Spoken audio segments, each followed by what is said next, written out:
Assalamualaikum warahmatullahi wabarakatuh. Kami dari kelompok 3 untuk UASYRP mengenai company profile kami yaitu Triable Service.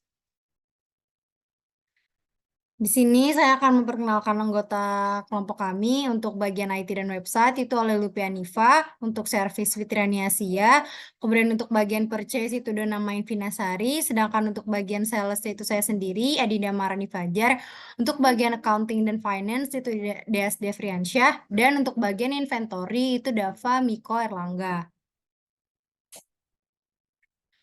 Kemudian di sini ada subbab-subbab yang akan kami jelaskan. Yang pertama itu adalah profil perusahaan, yang kedua itu mengenai struktur organisasi, yang ketiga itu adalah jasa dan barang, yang keempat itu klien dan vendor, yang kelima itu proses bisnis, yang keenam asumsi, dan yang ketujuh itu layout. Kemudian di sini ada profile company mengenai Tribal Service. Di sini, Triable Services merupakan sebuah perusahaan yang menyediakan jasa servis kendaraan beroda dua, menjual berbagai aksesoris kendaraan roda dua atau motor. Selanjutnya, menyediakan jasa road service yang dapat dihubungi ketika urgent. Selain itu, perusahaan kami telah memiliki partner bisnis dengan perusahaan lain, dan kami menyediakan pelayanan yang baik bagi para konsumen. Bahkan kami menyediakan layanan antar barang hingga ke rumah customer dengan ongkos kirim yang menyesuaikan dengan lokasi tujuan. Ini adalah visi dan misi perusahaan kami, yaitu visinya berlandaskan solidaritas dan kerja keras dari teamwork, mampu memberikan pelayanan yang terbaik sehingga menjadi pemimpin jasa servis yang unggul dan mampu bersaing dengan perusahaan servis lainnya. Untuk misi perusahaan kami, yang pertama memberikan jasa bengkel yang unggul berdasarkan nilai-nilai kejujuran, memberikan layanan servis sehat yang cepat dan berkualitas, memberikan solusi tepat dan cepat, membangun hubungan saling menguntungkan dengan mitra bisnis, menciptakan interaksi kerja yang saling mendukung, dan lingkungan kerja yang kondusif. Yang terakhir, menjamin kesejahteraan pegawai. Berikut merupakan struktur organisasi yang ada pada perusahaan Triable Services. Di sini ada CEO, lalu ada divisi purchase, sales, accounting, dan finance, inventory, IT dan website, serta service.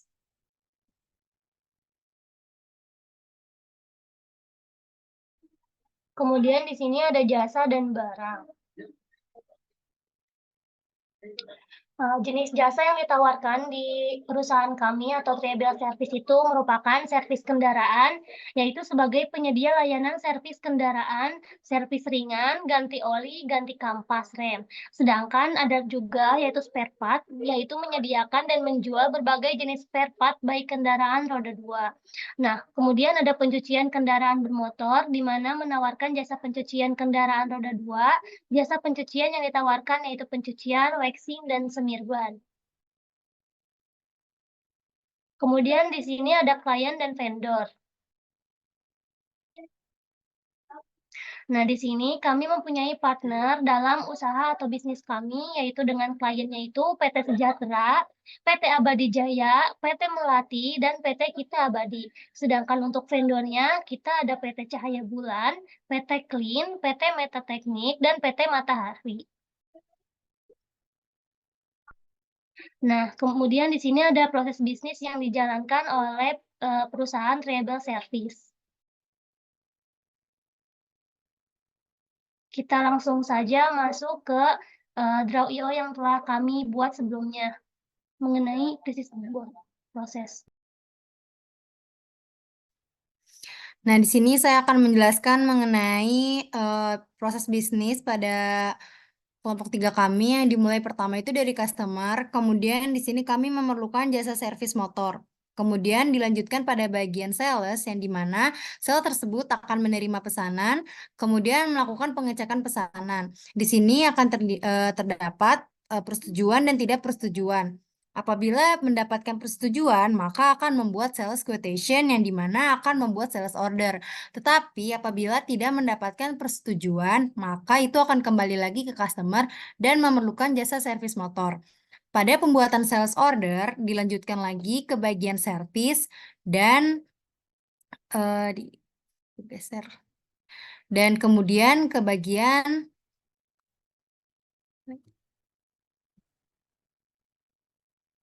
HRD. Selanjutnya dari proses tersebut dilanjutkan lagi ke bagian service. Kemudian untuk bagian servis tadi dari bagian sales, kemudian membuat work order, kemudian melakukan pengecekan pesanan, memerlukan penambahan spare part untuk perbaikan, dan request perpindahan spare part. Nah, dari request perpindahan spare part itu akan menuju ke inventory dan akan diproses di inventory. Dengan menerima request perpindahan spare part, melakukan pengecekan stok gudang, melakukan pengajuan pembelian barang, dan nanti saat melakukan pengajuan pembelian barang akan langsung ke purchase itu sendiri. Sedangkan setelah itu nanti akan dilakukan pengecekan kedatangan barang, mengecek stok, dan melakukan pengiriman internal transfer dari si purchase-nya tersebut ke inventory. Nah, setelah melakukan pengiriman internal transfer, kemudian di sini ada penerimaan produk dan berhubungan langsung lagi ke customer-nya. Nah, nanti dari customer juga langsung ada selesai servisnya, baru nanti muncul timesheet dan nanti balik lagi ke customer yang akan memberikan feedback. Langsung saja pembahasan ke modul purchase. Selanjutnya, pada divisi purchase di sini dilanjutkan dari inventory akan mengecek jumlah dan produk yang akan dilakukan pembelian. Selanjutnya, membuat purchase request, lalu memilih vendor yang sesuai dengan quality dan harganya, membuat request for quotation, dan membuat purchase order. Di sini, pada membuat purchase order akan dilanjutkan ke vendor untuk membuat surat jalan dan untuk pengiriman barang. Lalu dari vendor itu akan diteruskan kembali lagi ke bagian inventory untuk melakukan pengecekan kedatangan barang. Lalu pada pembuatan purchase order juga berhubungan langsung pada bagian finance untuk membuat invoice account payable. Baik, Kemudian dilanjut pada bagian HRD, yaitu menghitung jumlah jam kerja sesuai dengan attendance dan timesheet.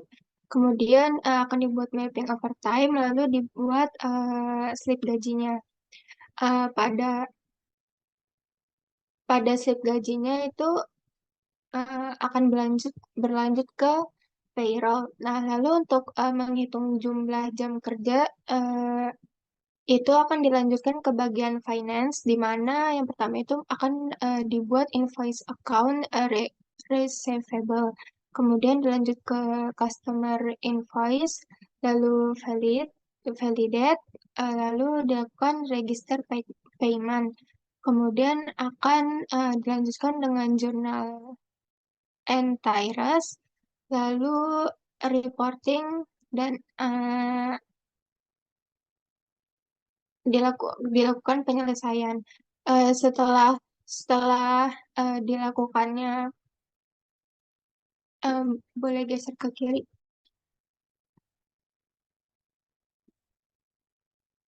Ke atas lagi. Tadi di bagian purchase setelah membuat PO itu dilanjut ke membuat invoice account payable. Kemudian dilanjut dengan vendor bill, validate, kemudian payment request, lalu yang terakhir itu payroll. Uh,